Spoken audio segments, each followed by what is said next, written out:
আসসালামু আলাইকুম, স্বাগত জানাচ্ছি চ্যানেল আই সংবাদে। আমি রিদিতা রেজা। শুরুতেই জানিয়ে দিচ্ছি ফ্রেশ আটা ময়দা সুজি সংবাদ শিরোনাম।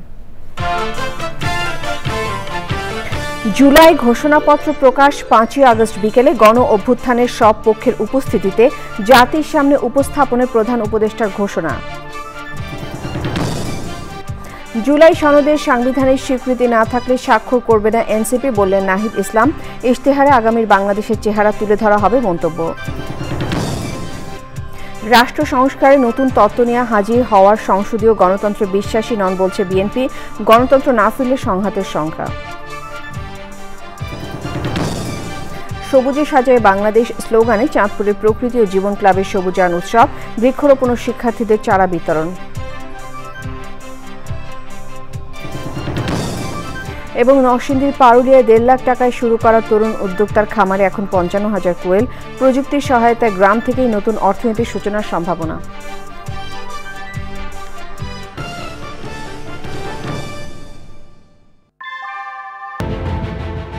Primacy in build. German technology, Bangladesh's first Thermix rod. Salam Steel Thermax. সংবাদ শিরোনামগুলো জানাচ্ছিলাম। এখনকার এই সংবাদ আয়োজন একই সঙ্গে চ্যানেলের ইউটিউব চ্যানেল এবং চ্যানেলের ওটিটি প্ল্যাটফর্ম আইস্ক্রিনের লাইভ স্ট্রিম হচ্ছে। ছাত্র জনতার অভ্যুত্থানের 1 বছর।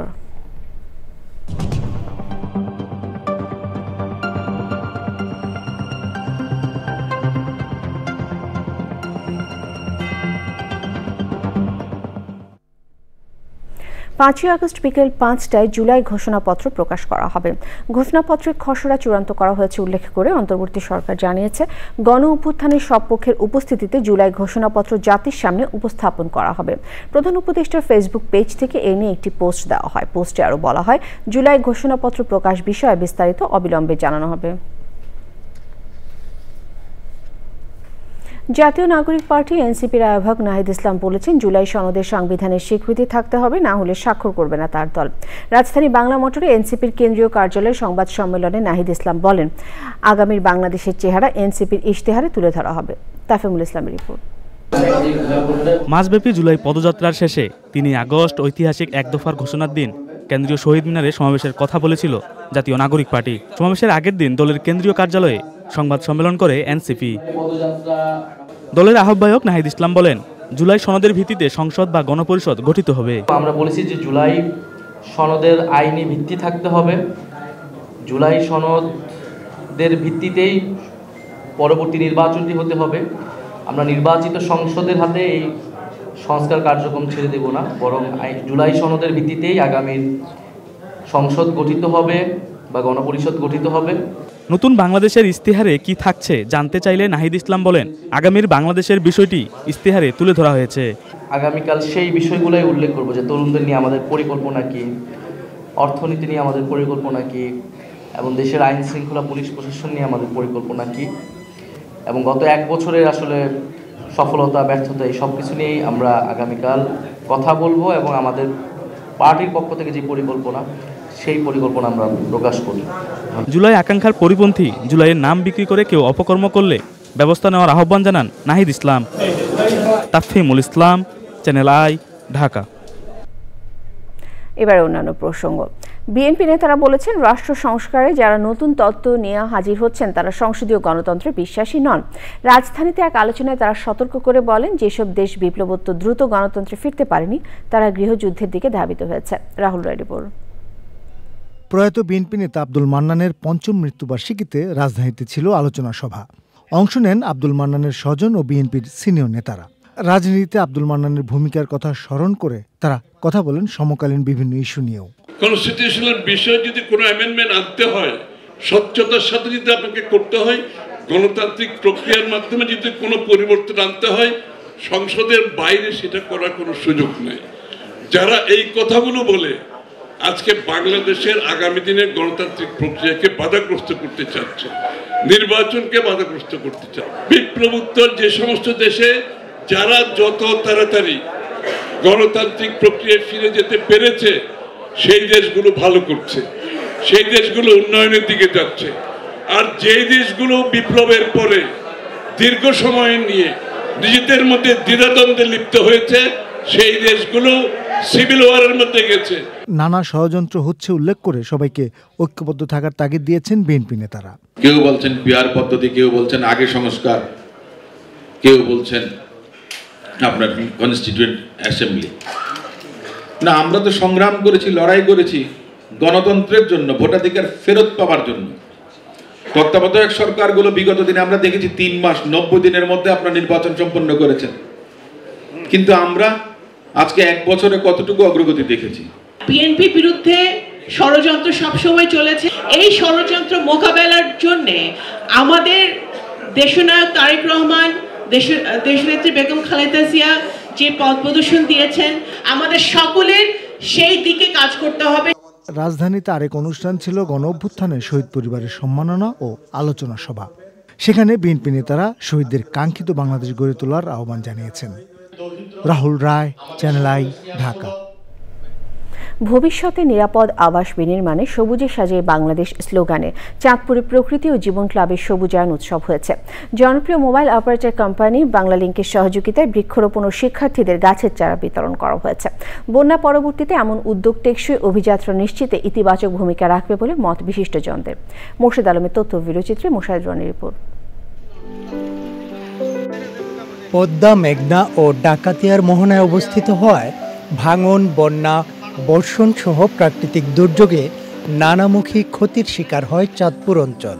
পরিবেশ প্রতিবেশ রক্ষায় সবুজ বেষ্টনী গড়ার অংশ হিসেবে চাঁদপুরে সবুজ উৎসবের অবতারণা। সবুজে সাজাই বাংলাদেশ এই প্রতিপাদ্যে চাঁদপুরে বৃক্ষরোপণ কর্মসূচি পালন করেছে প্রকৃতি জীবন ক্লাব। চাঁদপুর একটি নদী ভাঙন এলাকা এবং এখানে যত বেশি আমরা বৃক্ষরোপণ করব তত কিন্তু মাটির ক্ষয় রোধ করবে এই বৃক্ষ। চাঁদপুর একসময় কিন্তু নানা ধরনের বিপর্যয়ে পড়েছে এবং অনেক জায়গায় কিন্তু নদীর ভাঙনে বিলীন হয়ে গেছে। সেই চাঁদপুরকে যদি রক্ষা করতে চাই তাহলে বৃক্ষরোপণের বিকল্প নেই। আসুন আমরা এই বর্ষায় সবাই হাতে হাত মিলিয়ে চাঁদপুরকে রক্ষা করার জন্য বৃক্ষরোপণ কর্মসূচিকে এগিয়ে নিয়ে যাই। শুধু চাঁদপুর নয়, সারা বাংলাদেশটাকে আমরা যেন সবুজে ছেয়ে ফেলি। প্রকৃতি ও জীবন ক্লাবের উদ্যোগে এবং বাংলালিংকের সহযোগিতায় 750 জন শিক্ষার্থীর মাঝে বিতরণ করা হয়েছে ফলদ, বনজ ও ঔষধি গাছের চারা।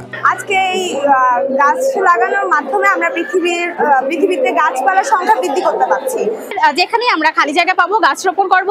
সকলের একসাথে হয় বৃক্ষরোপণ করা উচিত। বাংলালিংক এবং চ্যানেল আইকে অসংখ্য ধন্যবাদ। এই কার্যক্রম যাতে সবসময় অব্যাহত থাকে। সবুজায়নের এমন উদ্যোগ উদ্বুদ্ধ করবে বৃক্ষরোপণে। চ্যানেল আই যে কর্মকাণ্ডটি চালিয়ে যাচ্ছে, একদিন পুরো বাংলাদেশ সবুজে সাজবে এই প্রত্যয় আমার রাখছি। স্কুল কলেজের স্টুডেন্টকে টার্গেট করতেছে কেন? কারণ আমরা চাচ্ছি যে এই মোটিভটা তাদের শুরু থেকেই যাতে অ্যাকাউন্টেবিলিটিটা চলে আসে, যে সামাজিক দায়বদ্ধতার একটা ব্যাপার আছে। বাস্তুতন্ত্র রক্ষায় চাঁদপুরে 20,000 গাছের চারা বিতরণ ও বৃক্ষরোপণের কর্মসূচি প্রকৃতি ও জীবন ক্লাবের। এই গাছগুলি এই ছেলেমেয়েরা প্রত্যেকে রক্ষণাবেক্ষণ করবে এবং সারা চাঁদপুর জেলায় আমরা এই আন্দোলনটাকে ছড়িয়ে দিব। বৈশ্বিক উষ্ণতা এবং জলবায়ুর বিরূপ প্রভাব থেকে প্রকৃতিকে রক্ষা করতে হলে সবুজায়নের বিকল্প বলে কিছু নাই। প্রকৃতি জীবন ক্লাব চাঁদপুর জেলার পক্ষ থেকে আমি সকলকে অভিনন্দন জানাচ্ছি। শিক্ষার্থীরা যাতে তাদের নিজ আঙ্গিনার পাশে এই বৃক্ষ রোপণ করে থাকে এবং তাদের এই বৃক্ষরোপণের পাশাপাশি তার পরিবারের এবং প্রতিবেশীরাও যাতে উদ্বুদ্ধ হয়।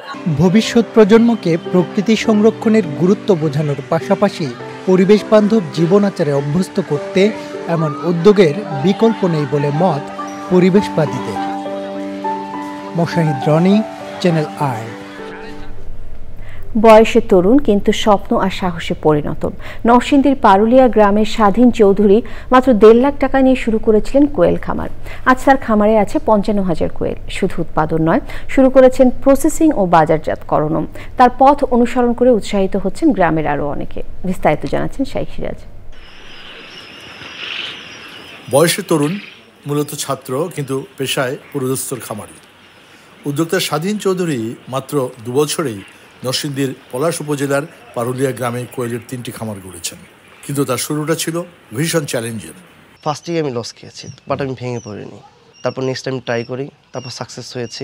প্রথম শুরু হয়েছে 5,000 দিয়ে। 5,000 দিয়ে। এখন কি হলো? এখন 55-60,000 আছে, ইনশাল্লাহ সামনে আরো বাড়বে ইনশাল্লাহ। অনেকেই আপনার এটা নিয়ে অনেক ধরনের কথা বলছেন, যে অনেকে মুরগি পাইরা কিছু করতে পারছে না, উনি পাখি পেলে করবে, যে পাখিয়ে দিবে ফাঁকি, এই কথাটা আমাকে বলছে একজন, মানে পাখিয়ে আমার ফাঁকি দিয়ে লস করা যায়, উনি বুঝাতে যাচ্ছে এটা, উনি এখন এসে দেখে।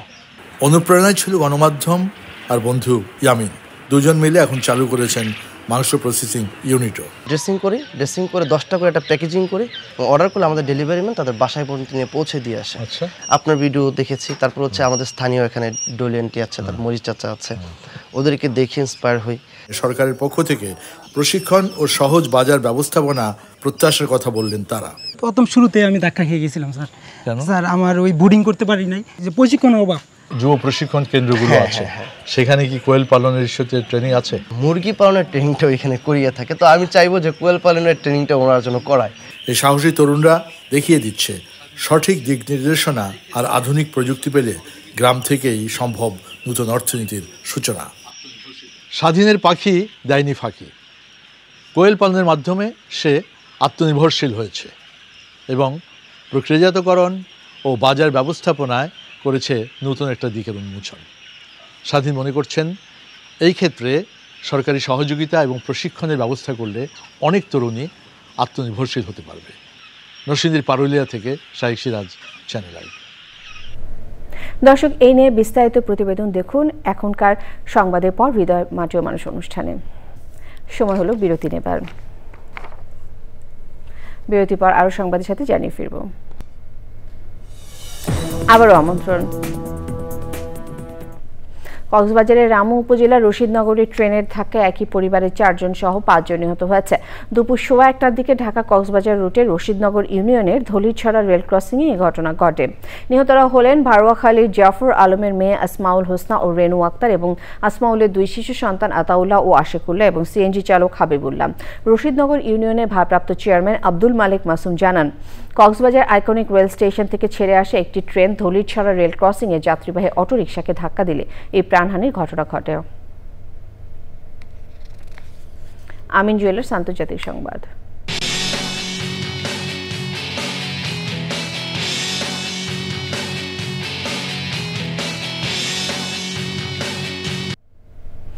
গাজা ইসরায়েলি সেনাবাহিনী অব্যাহত হামলায় আরও 106 ফিলিস্তিনি নিহত হয়েছেন। মানবিক সহায়তা প্রবেশে ইসরায়েলের নিষেধাজ্ঞার কারণে অনাহারে মৃত্যু হয়েছে আরও 7 জনের। এই নিয়ে গাজায় যুদ্ধ শুরুর পর থেকে অনাহারে মারা গেছেন 169 জন, যার মধ্যে 93 জনের শিশু। এদিকে ইসরায়েলি সেনাবাহিনী গাজায় সীমিত পরিসরে বিমান থেকে সাহায্য প্রদানে 3টি ইউরোপীয় দেশকে অনুমতি দিয়েছে। তবে গাজায় বিমান থেকে ত্রাণ ফেলা ও ব্যয়বহুল বিপজ্জনক উল্লেখ করে গাজায় নিরবচ্ছিন্ন ত্রাণ প্রবেশের আহ্বান জানিয়েছে ফিলিস্তিনের জন্য কাজ করা জাতিসংঘের শরণার্থী বিষয়ক সংগঠন UNRWA। কৃষি সংবাদ।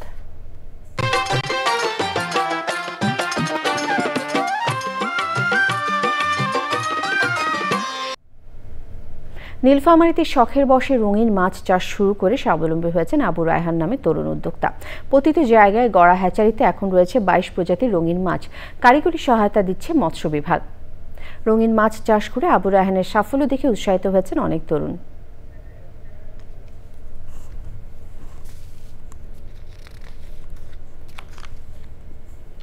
প্রকৃতি সংবাদ।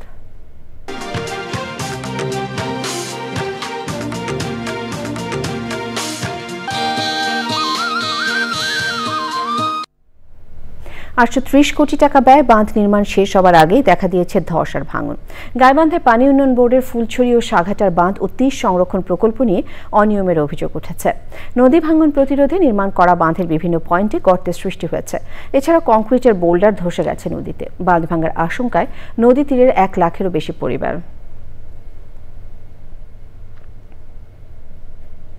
এক্সিম ব্যাংক বাণিজ্য সংবাদ।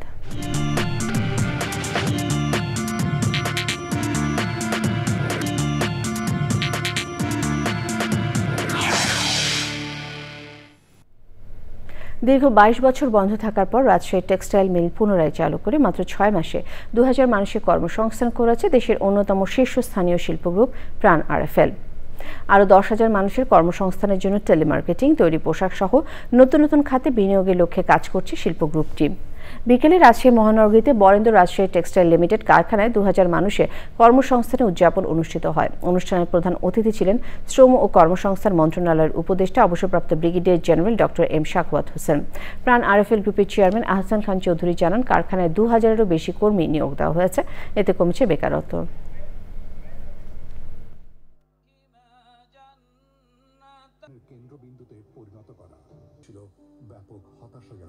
তৈরি করা হচ্ছে 1000 কাজ করে দিনে আর 1000 কাজ করে রাত্রেবেলা।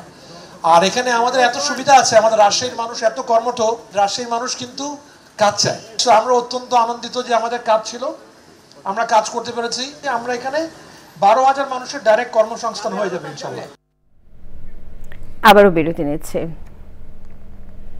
ফিরে এসে যা দেখবেন। ফিরে এলাম বিরতির পর।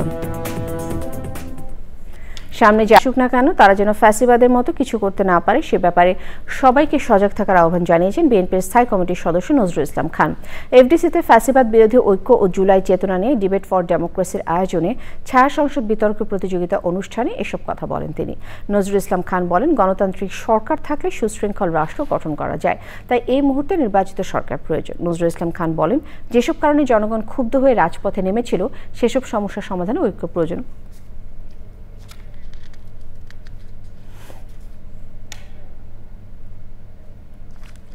যুক্তরাষ্ট্রের বোস্টনে হার্ভার্ড ইউনিভার্সিটি ক্যাম্পাসে Chittagong university alumni association USA দুদিনের সম্মেলন হয়েছে। সম্মেলন উদ্বোধন করেন Chittagong university alumni association USA সভাপতি রায়হানুল ইসলাম চৌধুরী। অনুষ্ঠানে বক্তৃতা করেন সম্মেলনে আহ্বায়ক মোহাম্মদ জানে আলম, সদস্য সচিব টিপু চৌধুরী ও অন্যরা।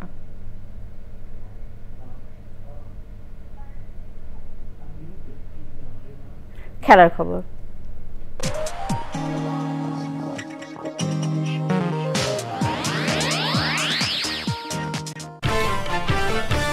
জুলাই ঘোষণাপত্র প্রকাশ 5ই আগস্ট বিকেলে গণ অভ্যুত্থানের সব পক্ষের উপস্থিতিতে জাতির সামনে উপস্থাপনের প্রধান উপদেষ্টার ঘোষণা। জুলাই সনদের সাংবিধানিক স্বীকৃতি না থাকলে স্বাক্ষর করবে না এনসিপি বললেন নাহিদ ইসলাম। ইশতেহারে আগামীর বাংলাদেশের চেহারা তুলে ধরা হবে মন্তব্য। রাষ্ট্র সংস্কারের নতুন তত্ত্ব নিয়ে হাজির হওয়ারা সংসদীয় গণতন্ত্রে বিশ্বাসী নন বলছে বিএনপি। গণতন্ত্র না ফিরলে সংঘাতের শঙ্কা। সবুজে সাজায় বাংলাদেশ স্লোগানে চাঁদপুরে প্রকৃতি ও জীবন ক্লাবের সবুজায়ন উৎসব, বৃক্ষরোপণ ও শিক্ষার্থীদের চারা বিতরণ।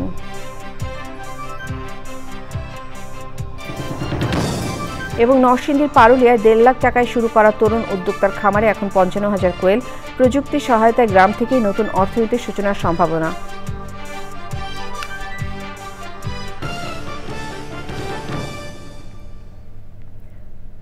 চ্যানেলের সর্বশেষ সংবাদ জানতে ভিজিট করুন channelonline.com-এ। যুক্ত থাকুন আমাদের সোশ্যাল মিডিয়া প্ল্যাটফর্মগুলোর সাথে। শেষ করছি চ্যানেলের সঙ্গে। ধন্যবাদ।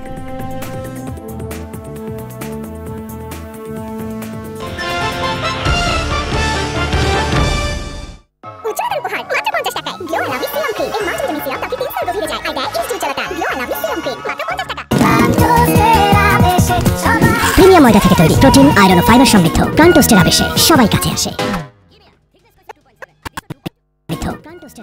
সবাই কাছে আসে।